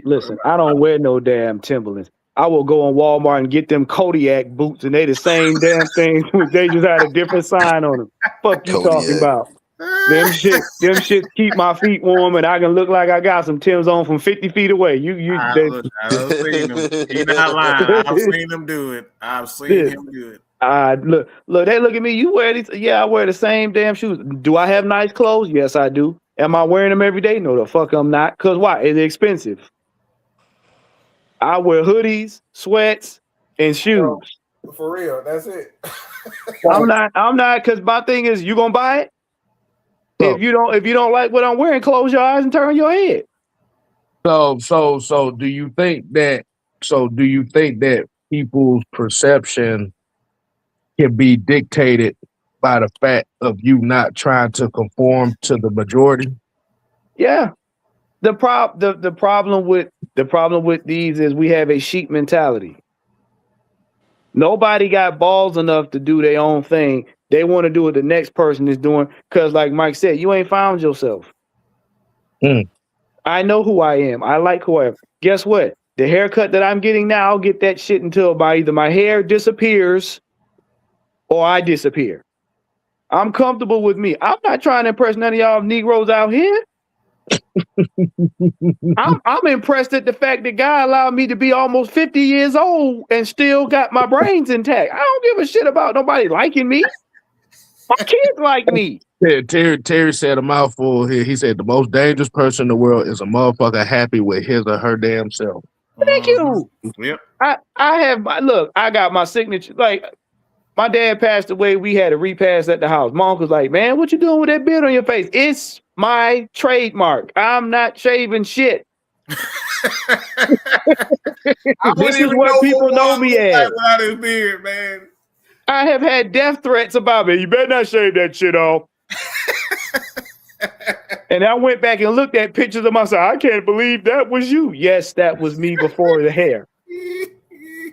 Like I'm comfortable with being me. You know how you look. Let me tell you something. When you get comfortable with being yourself, it costs less money. It does. Exactly. It does. Yeah, I got 4 outfits in rotation. They stay clean. Guess what? I ain't spent not one dime to try to impress nobody. Mm-hmm. I'm good. But yeah, like you said, it sometimes you can fall victim. You can fall victim to the damage based off the insecurities of a particular group. And unfortunately, like you said, this is kind of like today's society where you have to be you have to be part of the majority. Mm-hmm. And people are uncomfortable with those that's not willing to be part of the majority. Let me give y'all some free game. Okay? Cost you free 99. You want to protect your reputation? Continue to be you. Because if you continue to be you, then nobody can tell somebody else who you are. Right. They've been trying, you know the reason why they can't stop us? I'm gonna give you a little cheat code. You know why they can't stop Unholy Alliance? Because they can't tell nobody on here who we are. We are who we are. We are who we are every day. So you got to make up shit to keep up with shit. They don't like me because I'm snarky. Guess what? I've been snarky my entire life. That's nothing new. Do y'all know? I'm sorry. Go ahead, one.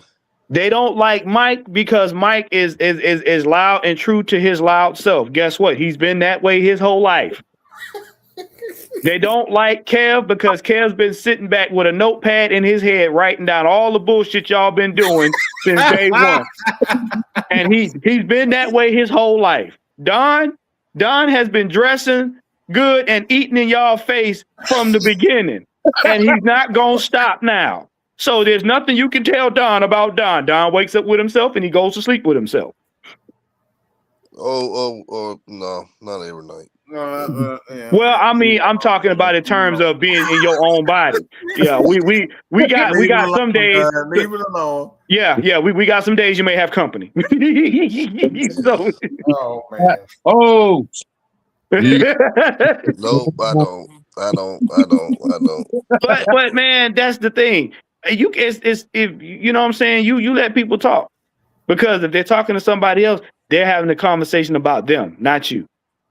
Because if you're talking about me, you got to come to me and tell me. How you gonna talk about me and I'm not even part of the conversation? Yeah. Some of y'all wearing thongs on your forehead will get that when you get home. That's called silent critiqueness. It's called Suck These Nuts. In that part. And this is something I don't get. You know, do y'all remember why y'all remember the Super Mario brother character Wario, right? Mm-hmm. Yeah. Why was he created? I just thought the creators got bored. I just thought they needed an antagonist that had a similarity to Mario. You know what? And that's the thing, because everybody saw people see people for who they are. If you're a smart person, you can see this person's a good person, right? But sometimes some people get kind of bored of, like we just said, Mario got kind of bored. So they need to create chaos. So that's what people do. They got to create chaos, and they create a different version of you don't even know. And you look like, you listen to like, oh, this person did this, this person did that. And you looking at, it's like, y'all know that album cover of T.I. versus T.I.P. He looking in the mirror of a different person, a different version of himself. That's the shit that you be just looking at. Like, I'm like, the hell? How? I'm this. They saying I'm this person? Can't be. Look. That is why Eminem came up with that song, I Am Whatever You Say I Am. Because the problem is, we can only be ourselves. So however you see us, that's a personal problem. That ain't my problem. That's a personal problem on your behalf. Because here's the deal. Wherever you saw me, that's where I left you. I'm gonna say it again. For those in the back that like reverse braille. For those that see me in that light, that's where I left you. For the people that don't like Mad Mike, how you saw him, that's where he left you. That's all it is. Because if you walking with him, you're not complaining about him. That's the joke.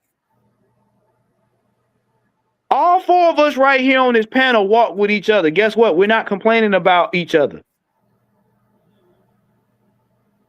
So anybody talking shit behind your back, anybody got a problem with you, but they're saying it to other people, they're mad where you left them.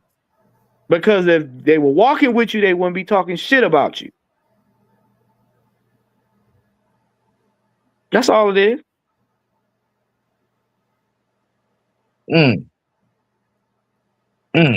I am whatever you say I am. If I wasn't, then why would I say I am? I am.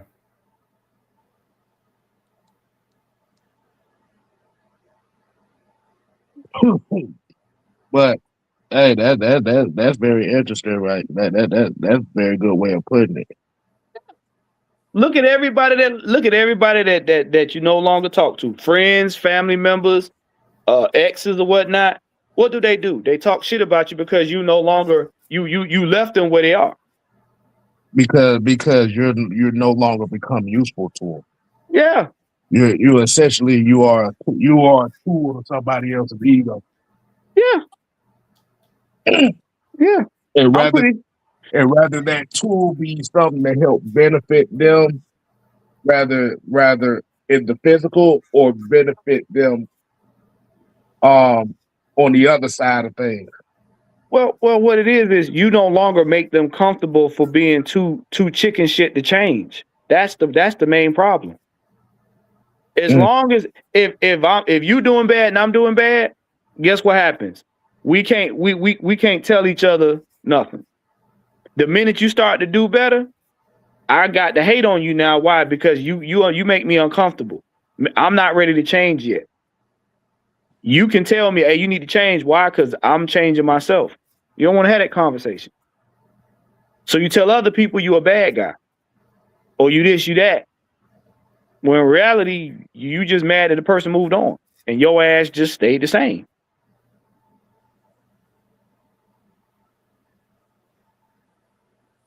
Don't get mad, get moving.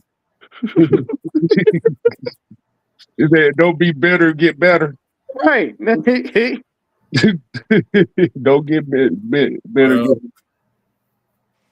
Yeah, you might not want to have no focus too much on me because I'm not. Once I know you hate me or you don't like me, I'm not gonna give you any type of energy. So it's a waste of your time.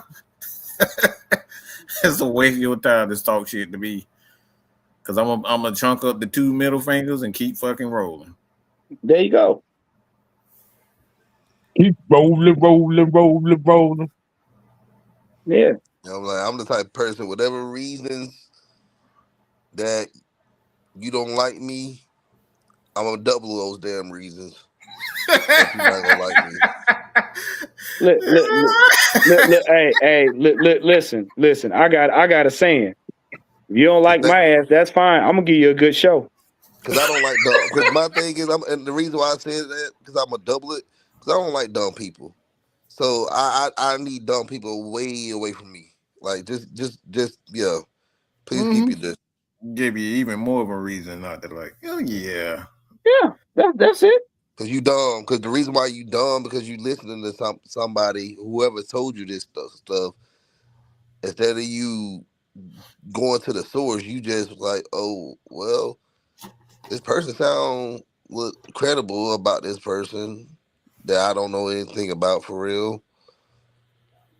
It don't make any sense. Well, here's the deal. How they know me better than me? You talking shit about somebody that you really don't know about. So how are you gonna tell somebody else about me better than me? But hate is taught. That's the thing. Hate is taught. It's a learned thing. It's like racism. It's a learned thing. Well, basically what you're saying is the triple B's strike again. Massengill at its finest. The triple B's strike again. But, and we ain't talking about the BGs either. But yeah, that's why I said that. But like I said, that's why I said when that comment came up, and like I said, I never got a chance to address it. I just wanted to get y'all thoughts on that because it was kind of weird to me that in itself will pop up. Like I always say it like this. It's not necessary. It wouldn't be considered a reputation if the reputation is not known by the person that the reputation is about. I don't even fucking talk to many people for people to have a reputation about me. That's the weirdest shit. The thing is, though, in order for you, quote unquote, to establish a reputation, you have to be around people. So if I'm not around you, and you and I don't communicate, and I'm not around you, how do you know who I am? But now you have to ask the question. Now here's the question that you have to ask now. If this said reputation, which is said about me, you, or anybody on this thing, and you just now said it, you have to be around a person. Yeah. So now you have to ask the question: who was around at the point in time that is the source of these quote unquote reputations? I'm talking to the people in the chat. So if these reputations exist, it's only a handful of people that's been around Mike, me, Don, and Juan. Yep. So if you use your common sense and you use logic on that, now you pinpoint where the source of it comes from. Well, Kev, that goes back to what I said earlier. In order for somebody to generate a reputation or a narrative about your reputation, what is the purpose? It's because you left them where they are. If I'm walking with you, 9 times out of 10, I don't have a problem with you. because we're doing the same thing, going in the same direction. I ain't got time to be talking about you like that. Because if I'm talking about you and we're walking side by side, that's a conversation. Yeah. It's only talking shit when you then left somebody and they're talking behind your back. If we side by side, it's a conversation. So that's what I'm saying. People that want to talk about, try to damage your reputation, look at where they're at.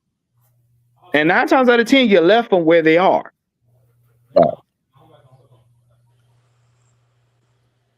So in retrospect,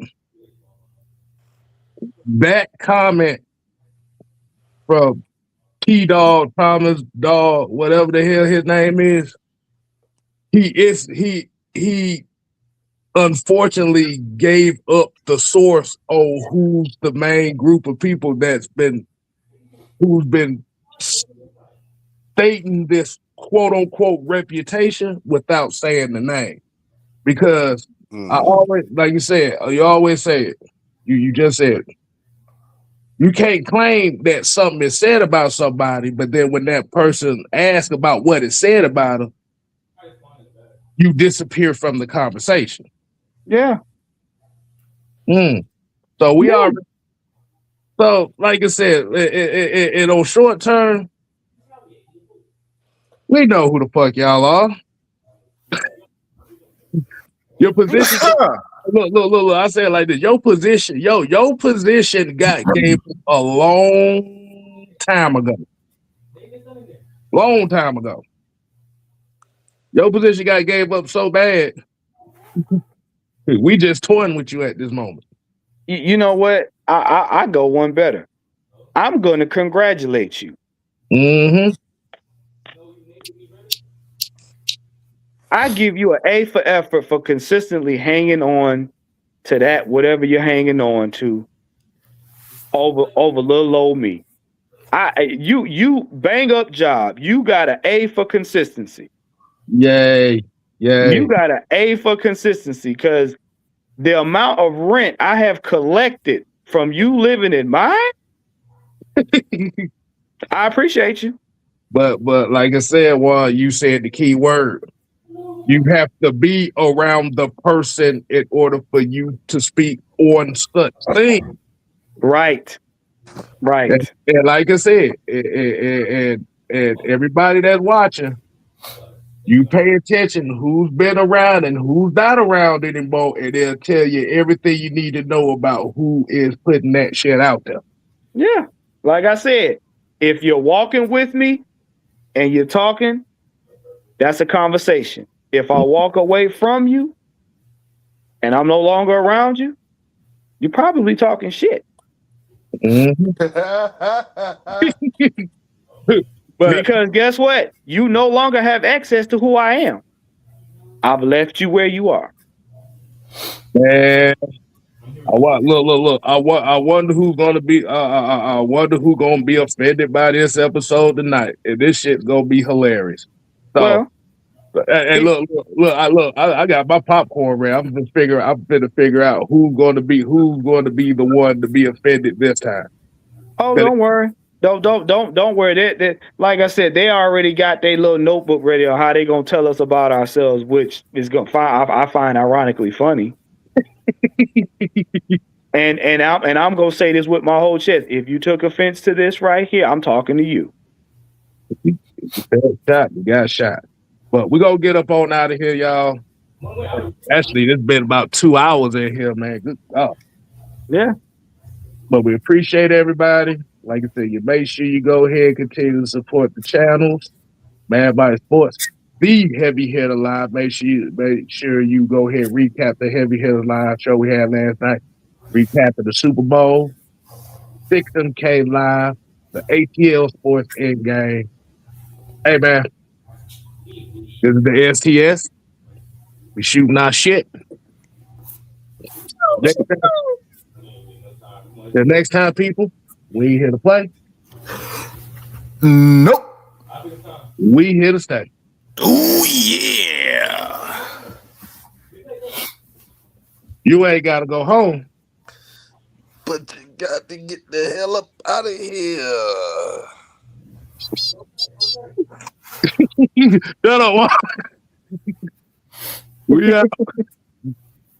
Oh my God.